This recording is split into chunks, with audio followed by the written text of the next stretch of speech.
and welcome to Car and Bike. The new Triumph Speed T4 is the new entry-level model in the Triumph Modern Classic family. This one is based on the Speed 400, but it was developed parallelly with the Speed 400. Of course, the Speed 400 is an international model, but this one has been made specifically for the Indian market, the world's largest motorcycle market.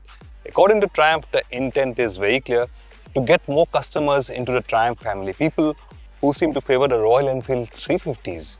And that's what we intend to find out. How is it, how different it is from the Speed 400, and will it be able to get more customers into the Triumph family?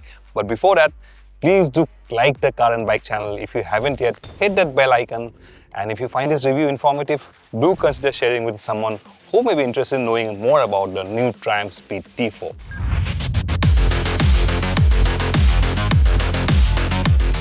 Design-wise, there's not much change in the aesthetics of the Speed T4. It more or less has the same silhouette as its sibling, the Triumph Speed 400.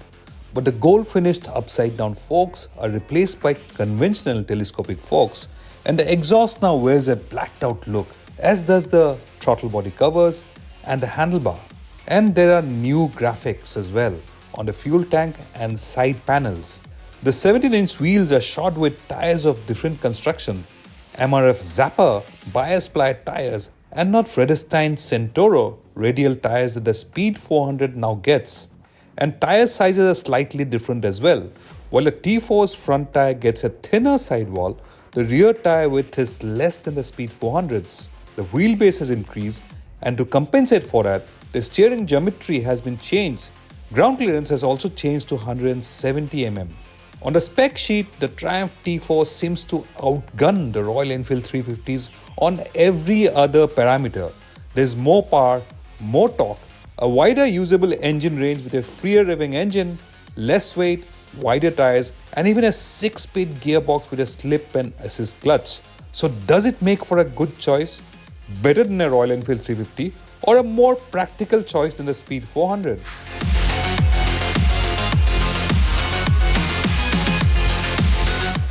The new Triumph Speed T4 is now the most affordable Triumph motorcycle on sale, and it's built to a cost and gets what you would call slightly lower spec components. So it gets telescopic front forks instead of the gold finish upside down forks of the Speed 400. It gets axially mounted calipers with organic pads, not the radially mounted calipers with sintered pads of the Speed 400. It gets bias-ply tires, not radial tires, and of course it gets that whole blacked out look with a blacked out exhaust. Now, to my mind, I feel it's lost some of that premium appeal which the old Speed 400 got with the brushed aluminum finish on the exhaust note, the gold finished upside down forks. But what do you think about the design of the Speed T4? Do let us know in the comments.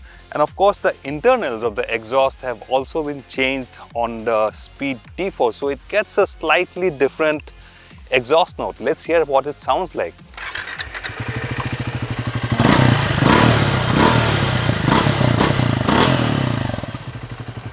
So that's what it sounds like, that's what it looks like. Enough of chit chat. Let's go ride it, tell you about how it feels, how it rides, how it handles the new Triumph Speed T4.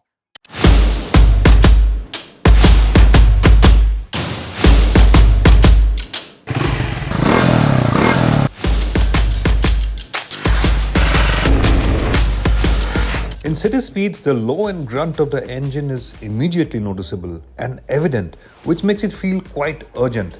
As soon as you set off, the engine makes 30 bhp, which is around 9 bhp less than the Speed 400, but maximum power is achieved 1000 rpm lower at 7000 rpm. Peak torque output is also marginally down at 36 Newton meters, but is also achieved lower in the revs. The Speed T4 indeed has a calmer, more relaxed personality, but if there's a sense of urgency you're looking for, it certainly has that. The engine is the same exact bore and stroke as the Speed 400, but there are quite a few changes under the skin. For starters, it gets a heavier flywheel, so the crank is heavier than the Speed 400s, and it gets cable actuated throttle, no ride-by-wire, and the throttle body is manual 36 mm compared to the 46 mm electronic throttle body of the Speed 400. And of course, the gearing has changed somewhat because it gets a 39 teeth rear sprocket compared to the 43 teeth of the Speed 400. All those changes have aided in low-end tractability, so this one feels more urgent at lower revs, and the torque has also increased from 3500 to 5500 RPM. In numbers, peak power has gone down, peak torque has also dropped, but usable torque has increased from 3500 to 5500 RPM. So all those changes make the Speed T4 a little more urgent in lower revs, and that gives it a slightly different personality. Around corners as well, the Speed T4 has impressive dynamics. So what really stands out is that in city speeds, the Speed T4, you don't really need to downshift as much as on the Speed 400.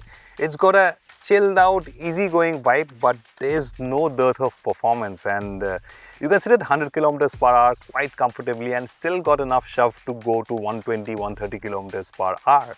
But overall, it's quite a likable motorcycle, and to that end, I think the Speed T4 strikes a sweet spot for our conditions, our riding conditions. Not that the Speed 4 is a bad motorcycle, but this one is of course a very good motorcycle at that. Relax, chilled out, if that's the kind of riding you want with that spark of entertainment and fun, this one will not disappoint you. What remains to be seen is how the market and consumers perceive the new Triumph Speed T4.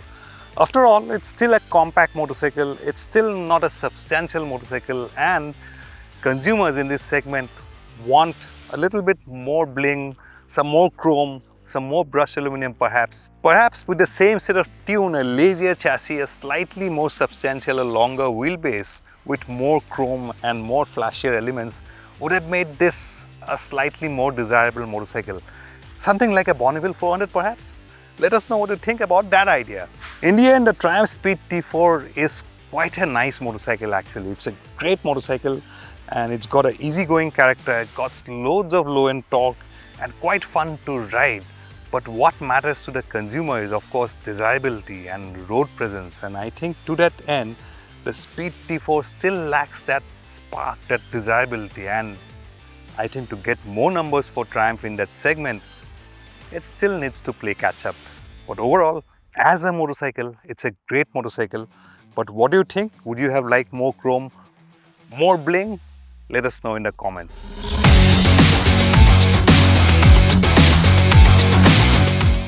The Triumph Speed T4 may have a lot going for it, but consumer interest hasn't been that great compared to its sibling, the Triumph Speed 400. As any motorcycle market observer will tell you, the spec sheet isn't really a true reflection of how the product fares out in the real world.